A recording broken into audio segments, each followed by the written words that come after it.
Education અંતર્ગત શાળામાં પ્રવેશ મામલે મોટા સમાચાર સામે આવ્યા છે। વર્ષ 2024-25 માટે આરટીઈ અંતર્ગત પ્રવેશ પ્રક્રિયાની જાહેરાત। ધોરણ 1માં પ્રવેશ માટેની શિક્ષણ વિભાગે કરી છે મોટી જાહેરાત। 14 માર્ચથી 26 માર્ચ સુધી ઓનલાઈન ફોર્મ ભરી શકાશે।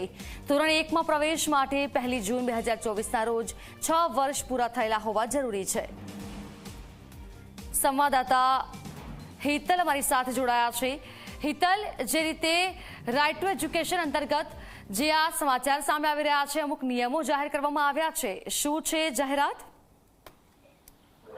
જી ચોક્કસ તો કહી શકાય કે રાઇટ ટુ એજ્યુકેશન અંતર્ગત પ્રવેશ પ્રક્રિયાનો પ્રારંભ કરવામાં આવ્યો છે ને 2024-25 માટે આ પ્રક્રિયાનો પ્રારંભ થયો છે। ધોરણ 1માં પ્રવેશ માટે શિક્ષણ વિભાગે આ જાહેરાત સત્તાવાર આપી છે અને 1 જૂન 2024ના રોજ 6 વર્ષ પૂર્ણ થયેલા હોવા જોઈએ એ જ લોકોને પ્રવેશ આપવામાં આવશે અને 14 માર્ચથી 26 માર્ચ સુધીમાં ઓનલાઈન એના માટેના ફોર્મ ભરી શકાશે। સ્વાભાવિક છે કે બે વસ્તુ ખૂબ મહત્વની છે। એક તો 6 વર્ષ નવી શિક્ષણ નીતિ અંતર્ગત આપવામાં આવ્યા છે અને સાથે સાથે જોવા જઈએ તો જે દર વખતે ડોક્યુમેન્ટમાં કારણે ક્યાંક ને ક્યાંક જે ભૂલો હોય છે અથવા જેનો હક હોય છે અન્ય લોકો છીનવતા હોય છે, આ તમામ વસ્તુઓ પર રાજ્ય સરકારે ફોકસ કરીને ખાસ ધ્યાન આપવાનો પણ નિર્ણય લીધો છે અને આ અંગેની સત્તાવાર જાહેરાત આપવામાં આવી છે।